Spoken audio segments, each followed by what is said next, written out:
श्री राधे कृष्णा, हर हर महादेव। तो अभी हमने 2 वीडियोस के अंदर अपना पिछला कवर कर लिए थे, कुछ 12 कुछ हमने टॉपिक्स कवर कर लिए थे बेसिक्स के। तो बाकी जितनी भी अभी हमारी टर्म्स रहते हैं हम उसको कंप्लीट कर लेते हैं। आज अपनी सारी टर्म्स कंप्लीट हो जाएंगी, कल से हम अपने प्रैक्टिकल स्टार्ट कर देंगे, राइट। तो सबसे पहले हम अपना करते हैं रिसिप्ट्स एंड एक्सपेंडिचर। ठीक है, रिसिप्ट्स क्या होते हैं हमारी? द अमाउंट रिसीव्ड और receivable for from selling of assets, goods और services is called a receipt. ठीक है, हमारी जो रिसिप्ट होती है वो या तो हमने किसी एसेट को सोल्ड किया हो, या हमने किसी को सर्विसेज दी हो, या फिर हमने किसी को अपने गुड्स दिए हों। ठीक है, हमने सोल्ड किए हों, तो उससे हमें जो पैसे मिलते हैं, जो हमें अमाउंट मिलती है या मिलने वाली है, उसको हम बोलते हैं रिसिप्ट। रिसिप्ट हमारी 2 तरीके की हो सकते हैं, एक होती है कैपिटल और एक होती है हमारी रिवेन्यू। ठीक है, कैपिटल रिसिप्ट होती है हमारी जो हमें किसी बिजनेस एंटिटी से मिली हो, रिसीव्ड बाय बिजनेस, जो एक्चुअली में कोई बिजनेसमैन एक बिजनेस को देता है। ठीक है, या फिर कोई पार्टनर एक बिजनेस को देता है, उसको हम बोलते हैं कैपिटल रिसिप्ट। वो कैपिटल के फॉर्म में भी दे सकते हैं, या फिर जो हमने शेयर कैपिटल इशू किए होते हैं उससे हमें जो पैसे मिलते हैं उस फॉर्म में भी दे सकते हैं, या डिबेंचर से जो पैसे मिले उस फॉर्म में भी, या फिर उन्होंने कोई लोन लिया हो तो उससे जो उन्हें पैसे रिसीव हुए हैं उस फॉर्म में भी वो क्या कर सकते हैं, कैपिटल रिसिप्ट को एक बिजनेस को दे सकते हैं। अब अगर हम आगे देखें तो एक्सपेंडिचर क्या होता है? Expenditure refers to the disbursement of cash, transfer of property or acquiring a liability for acquiring assets, goods or services। इसका मतलब ये है कि जब हम किसी कैश के डिस्बर्समेंट करते हैं, डिस्बर्समेंट का मतलब होता है कि हम किसी एक फंड के अंदर से कोई मनी पे कर रहे हैं किसी को। ठीक है, फंड में से कोई मनी अगर हम किसी को पे करते हैं उसको हम बोलते हैं डिसबर्समेंट। ओके, तो अगर हम कोई कैश के डिसबर्समेंट कर रहे हैं, कोई हम प्रॉपर्टी ट्रांसफर कर रहे हैं, या फिर हम कोई लायबिलिटी ले रहे हैं, इसलिए ले रहे हैं कि हमें कोई एसेट मिल जाए। ठीक है, या फिर हम कोई गुड्स और सर्विसेज दे रहे हैं किसी को, तो उसको हम कहते हैं एक्सपेंडिचर। एक्सपेंडिचर जनरली हम इसीलिए करते हैं ताकि हमें कोई रिसिप्ट मिल सके, हमें बेनिफिट हो सके, उसके लिए किया जाता है एक्सपेंडिचर। एक्सपेंडिचर भी कैपिटल और रिवेन्यू 2 नेचर के होते हैं। कैपिटल एक्सपेंडिचर होते हैं जो कि किसी एसेट के ऊपर किए जाते हैं एक्सपेंडिचर, या फिर हमारी किसी ऐसी चीज़ के ऊपर किए जाते हैं जिससे हमें 1 साल से ज़्यादा टाइम पीरियड के लिए बेनिफिट मिले। और स्पेशली ये चीज़ होती है कि उसको हम 1 साल से ज़्यादा के लिए यूज़ कर रहे हैं। इट मीन्स कि वो डेली बेसिस पे सोल्ड करने के लिए नहीं है, वो हमारे पास बिजनेस एंटरप्राइज में यूज़ करने के लिए चीज़ है। उस चीज़ को हम क्या बोलते हैं? Capital expenditure. उस चीज़ को हम एसेट बोलते हैं और उस पर जो खर्चा होता है उसको हम बोलते हैं कैपिटल एक्सपेंडिचर। रिवेन्यू एक्सपेंडिचर होता है कि हमारी जो अर्निंग कैपेसिटी होती है, कि हम मशीनरी से प्रोडक्ट्स बना रहे हैं, गुड्स बना रहे हैं, हम सर्विसेज किसी को प्रोवाइड कर रहे हैं। ठीक है, तो हमारा जो रिवेन्यू है, तो रिवेन्यू एक्सपेंडिचर में आ जाता है कि उससे हमें जो अर्निंग हो रही है, चीज़ों से जो हमें अर्निंग हो रही है, हम चीज़ें सोल्ड कर रहे हैं, हम मशीनों का यूज़ कर रहे हैं, उससे हमें जो अर्निंग हो रही है, उस अर्निंग से क्या हो, उस अर्निंग को मेंटेन भी करना पड़ता है। उस अर्निंग को मेंटेन करने के लिए हम जो एक्सपेंडिचर करते हैं उसको हम बोलते हैं रिवेन्यू एक्सपेंडिचर। जैसे हमने क्या किया, हर महीने हमने अपनी मशीनरी की सर्विस करवाई, हर महीने हमने क्या किया, हर 4-5 महीने में हमने एक बार बोनस दे दिया। ठीक है, तो ये जो चीज़ें होती हैं ये हमारे रिवेन्यू एक्सपेंडिचर में आती है, जो हमारी अर्निंग कैपेसिटी को मेंटेन करके रखती हैं। ओके, इसके बाद आ जाते हैं हमारी एक्सपेंस और इनकम। एक्सपेंस और कॉस्ट, और क्या है? इनकम। एक्सपेंस क्या होता है कि जब हम रिवेन्यू जनरेट करने के लिए किसी भी गुड्स या सर्विसेज के ऊपर जो पैसा खर्च करते हैं उसको हम बोलते हैं एक्सपेंस। देखो, एक्सपेंडिचर अलग चीज़ है। एक्सपेंडिचर है कि देखो, रिसिप्ट होती है हमारी कि हम कोई गुड्स और सर्विसेज सोल्ड कर रहे हैं, या हम कोई एसेट सोल्ड कर रहे हैं, उससे हमें जो पैसे आ रहे हैं वो सोल्ड करके हमें जो पैसे आते हैं, जो हम चीज़ें सोल्ड करके पैसे कमाते हैं, उसको बोलते हैं रिसिप्ट। इनकम होती है हमारी, एक सेकेंड, अच्छा लिख दिया मैंने, सॉरी।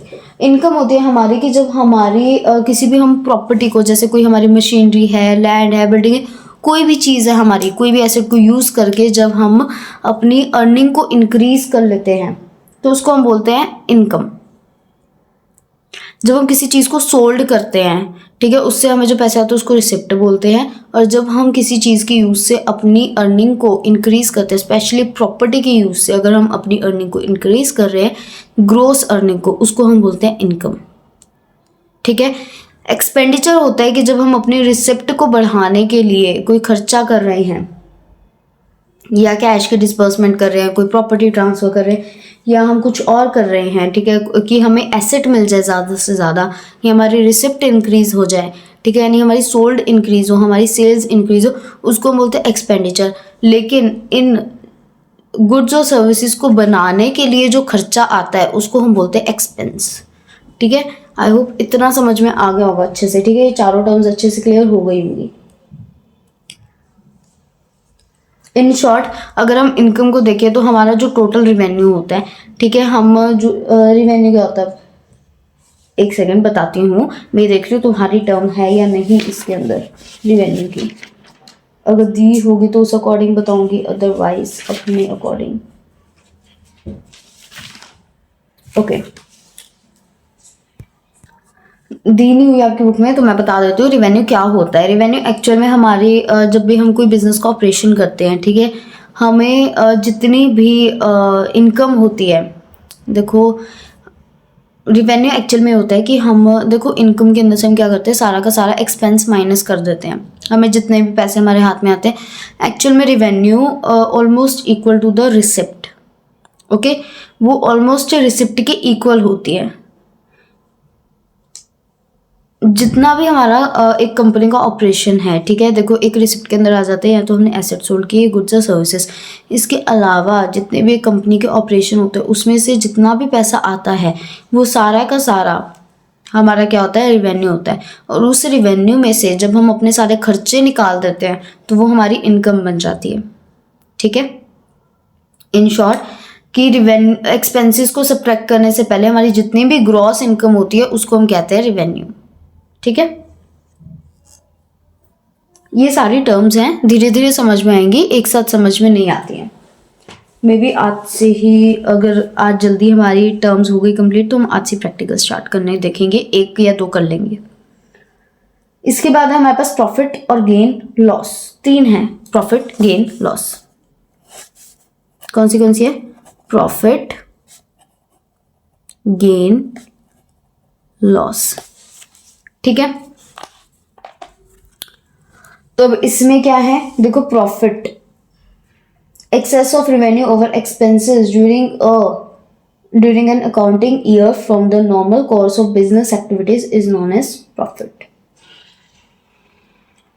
हमारा जितना भी रिवेन्यू ज़्यादा होता है एक्सपेंसेस से, इन शॉर्ट इनकम और प्रॉफिट ऑलमोस्ट इक्वल होते हैं। ऑलमोस्ट, मैंने ये नहीं कहा कि इक्वल ही होते हैं, ऑलमोस्ट सेम होते हैं, कि हमारे एक्सपेंसेस से जितना ज़्यादा होता है रेवेन्यू उसको हम बोलते हैं प्रॉफिट।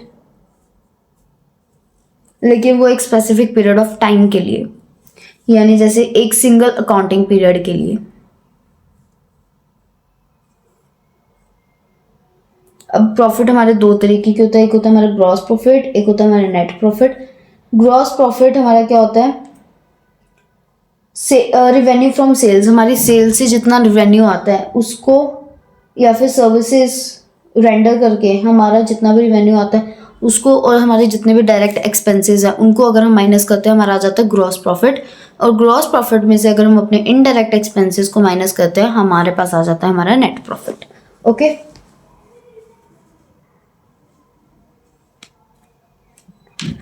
अगर हमारे टोटल एक्सपेंसेस टोटल रिवेन्यू से ज़्यादा हैं तो इसका मतलब क्या है, हमें क्या हुआ है, नेट लॉस हुआ है।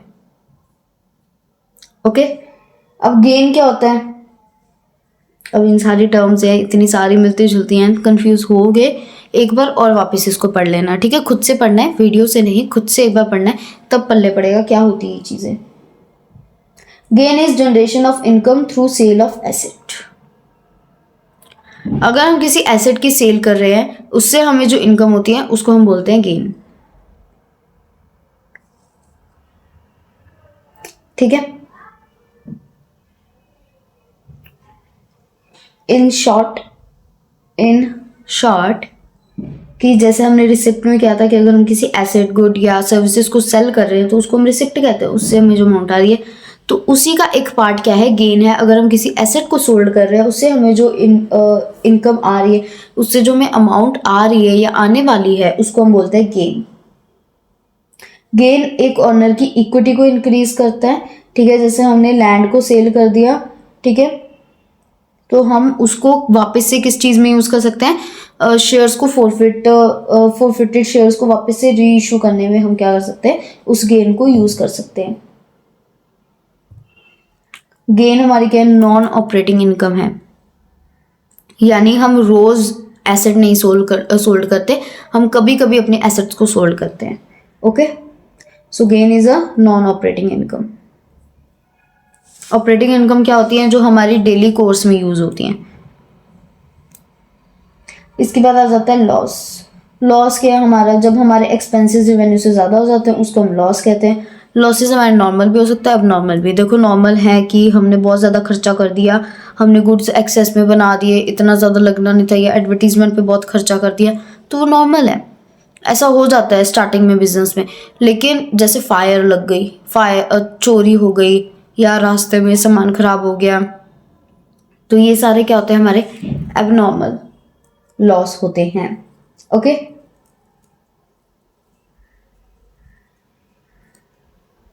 ठीक है, चलो आगे।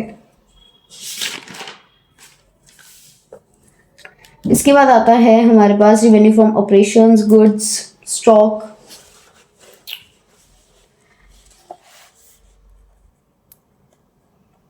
Revenue from operations, goods, stock, या फिर इन्वेंट्री भी बोल सकते हैं हम इसको।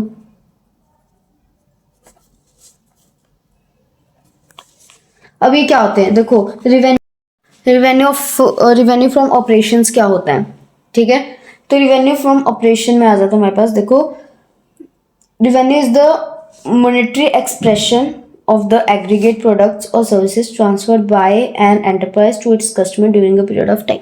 देखो रेवेन्यू क्या है, रेवेन्यू एक ऐसी एक्सप्रेशन है, मॉनेटरी एक्सप्रेशन मतलब जिसको पैसे में हम मेजर कर सकते हैं, मनी फॉर्म में हम मेजर कर सकते हैं। तो ये एक ऐसी टर्म है हमारी जिसके अंदर हम जब सारे गुड्स और सर्विसेज को अपने कस्टमर तक पहुंचाते हैं एक स्पेसिफिक पीरियड ऑफ टाइम में, तो उससे हमें जो पैसे मिलते हैं उसको हम बोलते हैं रेवेन्यू, ठीक है। तो रिवेन्यू फ्रॉम ऑपरेशंस आ जाता है कि जब हम सेल से जितना भी सिर्फ गुड्स और सर्विसेज के उसको सोल्ड करके हम जितने भी पैसे कमा रहे हैं उसको हम कहते हैं रिवेन्यू फ्रॉम ऑपरेशन।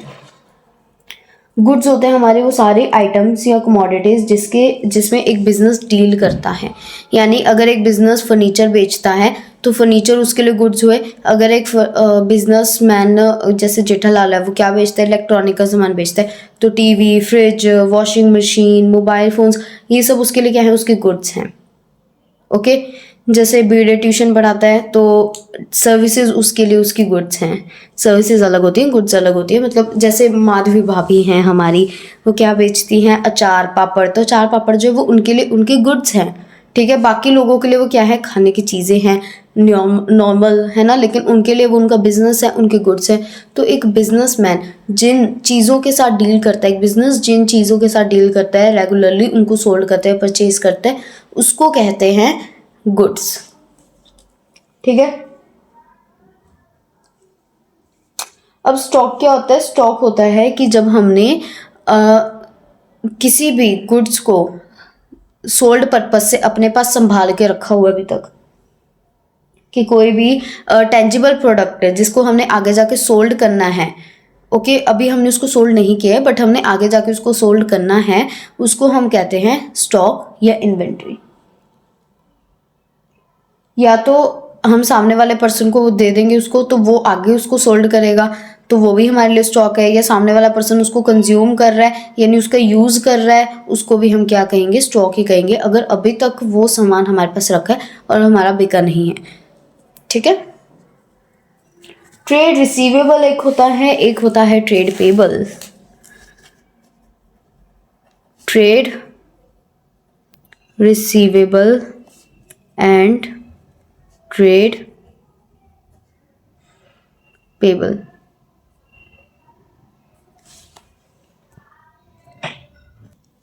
तो ट्रेड पेबल्स और ट्रेड रिसीवेबल्स क्या होते हैं, डेटर और क्रेडिटर क्या होते हैं? तो भाई ट्रेड रिसीवेबल्स होते हैं हमारे डेटर्स और ये होते हैं हमारे क्रेडिटर्स। अब देखो, एक होता है जब हमने सामने वाले पर्सन को दे दिए पैसे, ठीक है, और बाद में हमें उससे रिसीव करने हैं। ठीक है, हमने उसे उधार दिए हैं और हमने उसे रिसीव करने हैं, तो उसको हम बोलते हैं डेटर। ओके। और जब हम किसी पर्सन से उधार लेते हैं और हमने बाद में उसको वापस देने हैं, उसको हम बोलते हैं क्रेडिटर, जिससे हमने क्रेडिट लिया है। जब हम किसी से क्रेडिट लेते हैं और हमने उसको बाद में वापस करने हैं, तो उसको हम बोलते हैं क्रेडिटर। जब हमने किसी से लेने हैं पैसे, ठीक है, हमने अपने पैसे वापस लेने हैं, उसको हम बोलते हैं डेटर। मैं पिछले सेशन में भी स्टूडेंट्स को ऐसे ही याद करवाया था, तो मैं आप सबको भी ऐसे ही करवा रही हूँ। डेटर और ये आ गया अपना क्रेडिटर्स। एक होता है देना, एक है लेना। ठीक है, डी और डी है ना, द से हो गए ये, तो कभी भी द साथ में नहीं आएंगे, ये आपस में क्या हो जाएंगे, एक्सचेंज हो जाएंगे। यानी डेटर्स हैं तो यानी हमने पैसा लेना है, क्रेडिटर्स माने पैसा देना है। स्पेलिंग गलत हो गई। ठीक है, एक तो ये तरीका, दूसरा ये कि हमने सामने वाले से क्रेडिट लिया, उसको हमने पैसे देने हैं, और जो बच गया डेटर तो उसमें पैसे हमने वापस लेने हैं। ट्रेड रिसीवेबल और डेटर साथ साथ याद रहता है, तो ऐसे याद रखना, रिसीवेबल है यानी हमने पैसे लेने हैं, पेबल है यानी पैसे देने हैं। ठीक है, चलो नेक्स्ट है हमारे पास डिस्काउंट एंड बैड डेट। यहीं पे बता देती हूँ क्या होते हैं डिस्काउंट और बैड डेट। डिस्काउंट और बैड डेट, पहले बैड डेट बता देते हैं। देखो, जो डेटर होता है जिससे हमने पैसे लेने हैं, जब हम सामने वाले पर्सन को पैसे देते हैं और कई बार वो क्या करता है, हमें डाउट सा होता है ना कि शायद ये हमें पैसे ना दे, या फिर कि ये हमें पैसे नहीं कि सामने वाला पर्सन हमें पैसे नहीं देता है। ठीक है, डाउट वाला एक टॉपिक अलग है। अभी हम ये लेते हैं कि हमने सामने वाले पर्सन को पैसे दिए थे, अब हमने उसे जब लेने हैं तो वो सामने वाला पर्सन हमें पैसे नहीं दे रहा, उसने हमें पैसे देने से मना कर दिया। ठीक है, तो उसको हम क्या बोलते हैं, बैड डेट, यानी कि वो डेटर अच्छा नहीं था, बैड डेटर था, हमने गलत इंसान को पैसे दिए। ओके, तो जब हमारे पैसे डूब जाते हैं तो उसको हम किस नाम से डिनोट करते हैं, बैड डेट के नाम से। ओके, अब डिस्काउंट क्या होता है, व्हाट इज डिस्काउंट? डिस्काउंट होता है कि जब हमें लिस्ट प्राइस पे कोई रिडक्शन मिल जाती है, उसको हम डिस्काउंट बोलते हैं। कि जब हमने पेमेंट करनी हो और हमें लिस्ट प्राइस के ऊपर कोई रिडक्शन मिल जाए, रिडक्शन या डिडक्शन, तो उसको हम क्या बोलते हैं, डिस्काउंट बोलते हैं। अब क्या होता है, एक होता है कैश डिस्काउंट, एक होता है ट्रेड डिस्काउंट। ट्रेड डिस्काउंट होता है हमारा जब एक सेलर बायर को इनवॉइस भेजता है, तो उसके ऊपर जब एक सेलर उस बायर को क्या दे देता है, डिस्काउंट दे देता है, उस इनवॉइस के ऊपर डिस्काउंट देता है, उसको हम क्या बोलते हैं, ट्रेड डिस्काउंट। और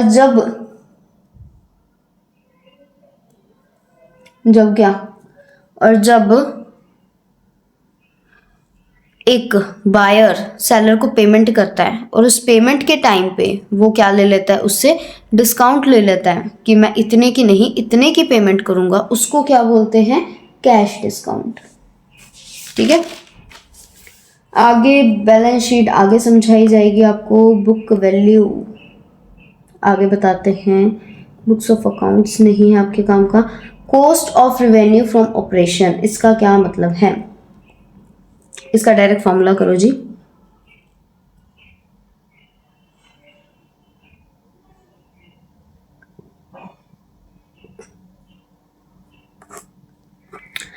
तो इसके फॉर्मूले के अंदर हमारे पास क्या आ जाएगा, क्या आ जाएगा?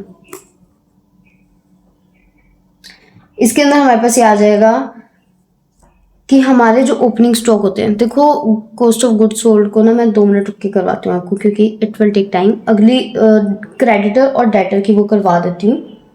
क्या होते हैं क्रेडिटर डेटर? मैंने यहाँ पे करवाया था क्रेडिटर डेटर, है ना।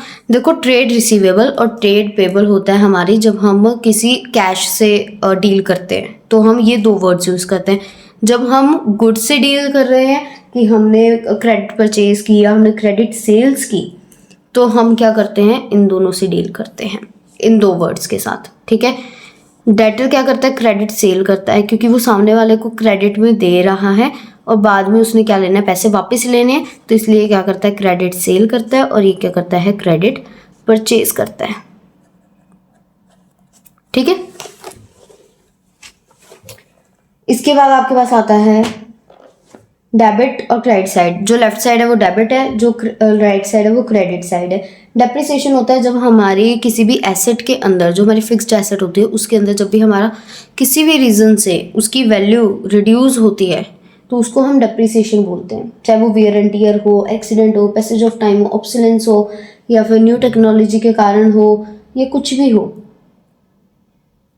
ओके। इसके बाद आ जाते हैं हमारे पास cost of revenue from operations. क्या होते हैं cost of revenue from operations? हाँ जी, तो अब हम रेवेन्यू फ्रॉम ऑपरेशन करते हैं अपना। देखो cost of revenue from operation, revenue of operation क्या होता है हमारा? रेवेन्यू ऑफ ऑपरेशन होता है जब हम अपनी सेल करते हैं, उससे जो हमें पैसे आते हैं उसको हम बोलते हैं रेवेन्यू ऑफ ऑपरेशन, ठीक है। तो उस सेल को करने के लिए हमें जो कॉस्ट आती है उसको हम बोलते हैं कॉस्ट ऑफ गुड्स सोल्ड, ठीक है। कि हमने जितने गुड्स सोल्ड किए हैं उसकी हमारी कॉस्ट क्या आई है। तो हमारे पास देखो जितने भी टोटल हमारा पहले का स्टॉक पड़ा हुआ है, वो जो हमने इस साल स्टॉक खरीदा है, वो उन दोनों को ऐड करेंगे, ठीक है। हमारे सारे एक्सपेंसेस को हम जब माइनस कर देंगे, सारे डायरेक्ट एक्सपेंसेस को, डायरेक्ट एक्सपेंसेस बोले तो कौन से, जैसे कैरेज इनवर्ड, फ्रेट, वेजेस, जब हम इन सभी को क्या कर देंगे, लेस कर देंगे, इन सभी को हटाने के बाद हमारा क्या रह जाएगा, सॉरी इन सभी को भी ऐड कर देंगे। देखो हमने क्या निकालनी है, कॉस्ट निकालनी है अपनी। क्या निकालनी है हमने अपनी? कॉस्ट निकालनी है, कॉस्ट ऑफ गुड्स सोल्ड। इसका फॉर्मूला समझा रही हूँ, समझ लो, भूलोगे नहीं कभी। तो हमने पूरे साल की कॉस्ट निकालनी है, हमने जितने भी गुड्स सोल्ड किए हमने उसकी टोटल कॉस्ट निकालनी है कि इन गुड्स को सोल्ड करने पे हमारी कॉस्ट कितनी आई है।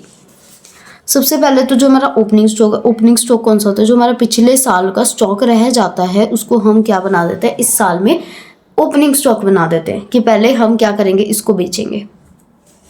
यानी जो साल की स्टार्टिंग में हमारे पास जो स्टॉक होता है उसको ओपनिंग बोलते हैं, जो साल की एंडिंग में हमारे पास स्टॉक बच जाता है उसको हम क्लोजिंग बोलते हैं, ठीक है। तो ओपनिंग स्टॉक साथ में जो हमने इस साल परचेजेस किए हैं, वो नेट परचेजेस कैसे निकलती हैं, टोटल परचेजेस, उसके अंदर से सारी हम परचेज रिटर्न क्या कर देते हैं, माइनस, ठीक है। तो हमारी जो इस साल की सारी परचेजेस आई हैं, परचेजेस कौन सी, जो हमने सारे गुड्स को परचेज किया है या हमने मैन्युफैक्चर किया है, वो, ओके। इसके बाद हमारे जितने भी एक्सपेंसेस हैं, डायरेक्ट एक्सपेंस हैं, वो सारे, तो ये सारे निकल के आ जाएंगे, ठीक है। तो इसके बाद हम क्या कर देते हैं, क्लोजिंग स्टॉक माइनस करते हैं। अब हम क्लोजिंग स्टॉक क्यों माइनस करते हैं? देखो क्लोजिंग स्टॉक कौन सा स्टॉक होता है, जो हमारा एंड में बच जाता है, ठीक है। अगर हम इतना ही रखेंगे, अगर हम सिर्फ इतना फॉर्मूला रखेंगे अपना, सिर्फ इन 3 का, तो उससे क्या होगा, हमारे जो एंड में गुड्स बच गए हैं उसकी कॉस्ट भी निकल कर आ जाएगी कि हमारे ये सारे गुड्स टोटल हमें कितने का पड़े हैं, ठीक है। लेकिन अगर हमें उन गुड्स को निकालना है जो हमारे सोल्ड हुए हैं, हमें सिर्फ उनकी कॉस्ट निकालनी है, तो उसकी कॉस्ट हम कैसे निकालेंगे, क्लोजिंग स्टॉक को माइनस करने के बाद जो हमारे गुड्स एंड में रह गए हैं अगर हम उनको निकाल दें, और फिर हमारे पास क्या बच जाएंगे, सिर्फ हमारे ओपनिंग स्टॉक और हमारे नेट परचेज, मतलब जो हमारे सोल्ड हुए हमारे सिर्फ वही गुड्स बच जाएंगे। फॉर एग्जांपल देखो जैसे हमारे पास पहले के 1000 गुड्स बचे थे, ठीक है, उसके बाद हमारे पास कितने बचे, हमने और कितने परचेज कर लिए, 500 और परचेज कर लिए हमने, ठीक है। 10 रुपये का एक प्रोडक्ट लगाते हैं तो ये 10,000, ये 5,000, ठीक है। हमारे डायरेक्ट एक्सपेंसेस आ गए 1,000 रुपये, ओके। तो अब ये जितने भी थे उसकी टोटल कॉस्ट कितनी आ गई, टोटल सारे गुड्स की कितनी कॉस्ट आ गई, 16,000 है ना, 16,000 आ गई। अब इसमें से वो कह रहा है कि एंड में कितने बच गए, 600 गुड्स बच गए, 600 इंटू 10 6,000 हो गई, है ना। तो 6,000 का जो स्टॉक था वो एंड में बच गया। तो अब ये जो 16,000 की कॉस्ट है ये तो सारे के सारे गुड्स की है ना, ये किसकी है, सारे के सारे गुड्स की है। जो हमने टोटल स्टॉक खरीदा था उसकी है 16,000। अब जो हमारे बच गए हैं उसकी भी तो हमें निकालनी है। तो उसकी हम अगर निकालना चाहते हैं कि देखो हमें क्या निकालना है, हमें निकालना है cost of goods sold, right. तो अब हमारे पास जो 16,000 है वो किसकी कॉस्ट आई है, वो हमारे पास टोटल गुड्स की आई है, चाहे वो हमने हमारे पास रखे हैं चाहे वो हमने सोल्ड कर दिए हैं। तो अब हमने अगर सिर्फ सोल्ड की निकालनी है तो हम क्या करेंगे, जो हमारे पास गुड्स रखे हुए हैं पहले हम उसको अलग निकाल देंगे, ठीक है। उसको अलग हमने निकाल दिया, 6,000 को हमने क्या कर दिया, लेस कर दिया, तो हमारे पास कितना बच गया, 10,000। तो हमारे जो गुड्स बिक गए हैं, जो हमारे गुड्स सोल्ड हो चुके हैं उसकी टोटल कॉस्ट हमें कितनी आई है, 10,000 आई है, ठीक है। इसीलिए कॉस्ट ऑफ गुड्स सोल्ड का क्या फॉर्मूला लगता है, ये फॉर्मूला लगता है। Can I repeat again, I think no, इसकी कोई ज़रूरत नहीं पड़ेगी क्योंकि अच्छे से समझा दिया मैंने कि अगर आपने कॉस्ट ऑफ गुड्स सोल्ड निकालना है तो जो गुड्स आपकी सोल्ड हो चुकी है आपने सिर्फ उसकी कॉस्ट निकालनी है। पहले आप क्या करो, सारे गुड्स की कॉस्ट निकाल लो, फिर जो गुड्स आपके पास बाकी रह गए हैं उसको हटा दो, फिर आपके पास वो गुड्स आ जाएंगे जो हमारे सोल्ड हो चुके हैं, ओके। उसकी कॉस्ट आ जाएगी आपके पास, वो आपने दिखा देनी है as a cost of goods sold, ठीक है। चलो अब हम प्रैक्टिकल नेक्स्ट वीडियो के अंदर करेंगे, लंबी हो चुकी है वीडियो, ओके। तो अभी अपने सारे बेसिक टर्म्स अच्छे से क्लियर कर लेना, बेशक एक दिन का डिफरेंस लेके फिर प्रैक्टिकल्स को देखना, but must clear your practicals, it's very very important to complete your all the terms, ठीक है। जब तक आपको ये समझ नहीं आएंगी आगे मत बढ़ना, और कोई भी डाउट हो मुझसे कमेंट सेक्शन में पूछ लेना, ओके। जय श्री राधा कृष्णा, हर हर महादेव।